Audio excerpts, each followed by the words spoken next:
बाबासाहेबांनी ज्या कट्ट्यावरती उभा राहून संपूर्ण बहुजनांना या देशातल्या सर्व प्रवर्गातील व्यक्तींना जे वाक्य बोलून प्रबोधित केलं होतं तो हा कट्टा या ठिकाणी आहे। हे जे जगप्रसिद्ध वाक्य आहे ते बाबासाहेबांनी याच कट्ट्यावर संपूर्ण जगाला सांगितलं।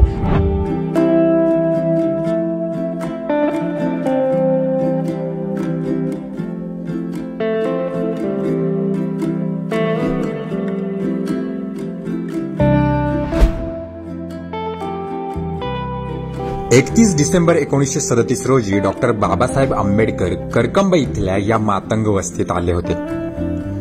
सोलापूर जिल्ह्यातील पंढरपूर तालुक्यात असणाऱ्या करकंब गावातील मातंग समाजानं बाबासाहेब आंबेडकरांच्या या स्मृती आजही जतन करून ठेवल्या आहेत। आमच्या गावामध्ये साधारणतः 31/12/1937 ला महामानव डॉक्टर बाबासाहेब आंबेडकरांनी सदिच्छा भेट दिली होती। 31/12/1937 ला गुरुवारी बाबासाहेब मुंबईतून पंढरपूरच्या मातंग परिषदेसाठी बसले रेल्वेतून आणि शुक्रवारी सकाळी पहाटे कुर्डुवाडीतील रेल्वे स्थानकावर ते उतरले। तिथं त्यांचं मोठं जंगी स्वागत करण्यात आलं। त्यांच्याबरोबर त्यांचा तापा होता, गायकवाड नावाचे एक आमदारही त्यांच्यासोबत होते। अशी बरेच मंडळी पंढरपूरला परिषदेसाठी जाणार होते, परंतु जाता जाता करकंब गावाच्या शेजारी बादलकोट नावाचं गाव आहे, तिथं पारधी समाजाच्या जमिनीचा विषय होता। तो विषय हाताळण्यासाठी बाबासाहेब बादलकोटला जाताना करकंबमध्ये आले। करकंबमध्ये आल्यानंतर बाबासाहेब हे जागतिक लीडर असल्यामुळे त्यांची ओळख गावातील सर्वांनाच होती आणि बाबासाहेब गावात आल्यानंतर करकंबमध्ये सर्वांना आनंद झाला आणि गावकऱ्यांच्या वतीनं वाजत गाजत 1937 ला बाबासाहेबांची मिरवणूक संपूर्ण गावातून काढली आणि करकंब ते बादलकोट साधारणतः 7 किलोमीटरचा प्रवास जे आहे हे बाबासाहेबांनी त्यांच्या सहकार्यासोबत चालत केला। पारधी समाजाचा जमिनीचा प्रश्न सोडवण्यासाठी बाबासाहेब करकंब इथून बादलकोटला निघून गेले। याच रस्त्यानं पुन्हा बाबासाहेब परतणार आहेत ही बाब समजल्यावर या गावातील पूर्वाश्रमीचा महार आणि मातंग समाजानं स्वागत कमानी उभ्या केल्या।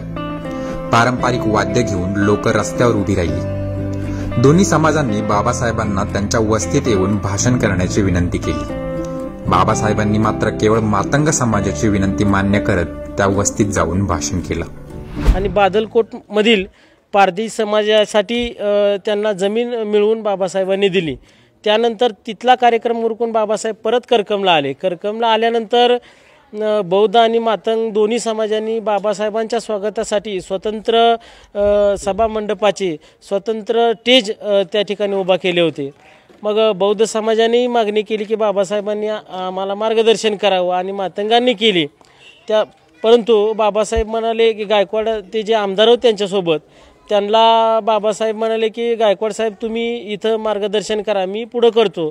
आणि म्हणून नंतर बाबासाहेबांनी हा जो कट्टा तुम्हाला दिसतोय या कट्ट्यावर बाबासाहेबांनी 31/12/1937 ला संपूर्ण बहुजनाला या कट्ट्यावरून संबोधित केलं। बाबासाहेबांचं जे जगप्रसिद्ध वाक्य आहे की जातीयता ही वरून वाहत आलेली गटारगंगा आहे, हे जे जगप्रसिद्ध वाक्य आहे ते बाबासाहेबांनी याच कट्ट्यावर संपूर्ण जगाला सांगितलं आणि एक मोठा संदेश बाबासाहेबांनी आपल्याला येथून दिलेला आहे। ही एक संपूर्ण बहुजनांसाठी एक प्रेरणाभूमी आहे। ज्या कट्ट्यावरून डॉक्टर बाबासाहेब आंबेडकरांनी भाषण केलं त्या कट्ट्यावर मेणबत्ती प्रज्वलित करून इथला मातंग समाज दरवर्षी उत्साहात जयंती साजरी करतो। या ठिकाणी विविध वैचारिक कार्यक्रमांचं आयोजन केलं जातं। निळा झेंडा हातात घेऊन शुभ्र वस्त्र परिधान करून गावातून मिरवणूक काढली जाते। मातंग समाजानं बाबासाहेबांचा हा वारसा अभिमानानं जपलाय, परंतु राजकीय नेत्यांनी बाबासाहेबांचा पदस्पर्श झालेल्या या भूमीकडे लक्ष दिलं नसल्याची खंत इथल्या नागरिकांना आहे। तागायत महाराष्ट्रातल्या कुठल्याही नेत्याने या बाबासाहेबांच्या पदस्पर्शाने पावन झालेल्या भूमीकडे लक्ष दिलेलं नाही। ही भूमी दुर्लक्षित झाली। वळसंग नावाचं गाव आहे सोलापूर जिल्ह्यातील, तिथं मोठ्या प्रमाणात निधी मिळाला. तिथे एक विहीर होती जिथं बाबासाहेबांनी पाणी पिले, तर त्या विहिरीला निधी मिळाला. बाबासाहेबांनी ज्या ज्या ठिकाणी पदस्पर्शाने पावन केलेली जी भूमी आहे, जिथं जिथं बाबासाहेबांनी सदिच्छा भेटी दिल्या, त्या सर्व जागेचा उद्धार महाराष्ट्र शासनाकडून झाला. परंतु ही इथली जी पावनभूमी आहे ती दुर्लक्षित झालेली आहे. तर आम्ही सर्वांच्या वतीनं तुमच्या चॅनलच्या माध्यमातून सरकारला विनंती करतोय की या जागेचा उद्धार व्हावा, या ठिकाणी बाबासाहेबांचं खूप मोठं स्मारक व्हावं आणि ही प्रेरणाभूमी होऊन परिसरातील लोकांसाठी एक आदर्शवत ठिकाण व्हावं, अशी संपूर्ण गावकऱ्यांच्या वतीनं आम्ही आपल्या चॅनलच्या माध्यमातून महाराष्ट्र सरकारला विनंती करतो. मातंग समाजानं जपलेल्या या स्मृतींचं स्मृतीस्थळ उभं करण्याची मागणी ज्येष्ठ आंबेडकरी नेते युवराज पवार यांनी केली आहे. त्या पावनभूमीचा जर स्मारकाच्या निमित्तानं संपूर्ण महाराष्ट्राला एक आगळा वेगळा संदेश जाईल, आंबेडकर चळवळीतील मातंग समाजाच्या योगदानाबद्दलची आणि आंबेडकर चळवळीतील मातंग समाजानं केलेल्या अतिशय व्यापक अशा कामाची संपूर्ण महाराष्ट्राला नव्याने ओळख होईल, असे या आजच्या या करकम गावातील भेटीच्या निमित्तानं वाटतंय. मी आपणा सर्वांच्या वतीनं या गावातील जे ग्रामस्थ आहेत, जे बहुजन बांधव आहेत, यांच्या वतीनं आपल्या चॅनलच्या माध्यमातून या महाराष्ट्रातील फुले शाहू आंबेडकरी विचाराच्या कृती करणाऱ्या ज्या ज्या राजकीय लोकांना विनंती करतो की त्यांनी जास्तीत जास्तपणे या बाबासाहेबांच्या पदस्पर्शानं पावन झालेल्या जागेचं जीर्णोद्धार करून लवकरात लवकर स्मारकामध्ये त्याचं रूपांतर करावं, त्या ठिकाणी स्मारक बांधण्यात यावं, असं मी या ठिकाणी आपल्याला आवाहन करतो आणि सरकारकडे मागणी करतो. मातंग समाजानं तळहातातील फोडाप्रमाणे बाबासाहेबांच्या या स्मृती जपल्या आहेत, पण सरकार मात्र यामध्ये अपयशी ठरलंय. सरकारनं या ठिकाणी बाबासाहेबांच्या स्मृती जागरूक राहतील असं स्मृतीस्थळ उभारून बाबासाहेबांचा हा अजरामर वारसा जतन करण्याची आवश्यकता आहे.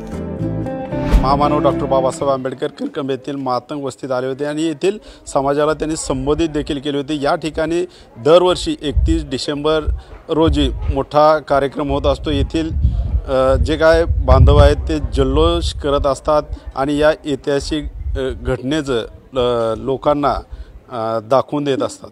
Ashok Kamble, max, Maharashtra news, Solapur.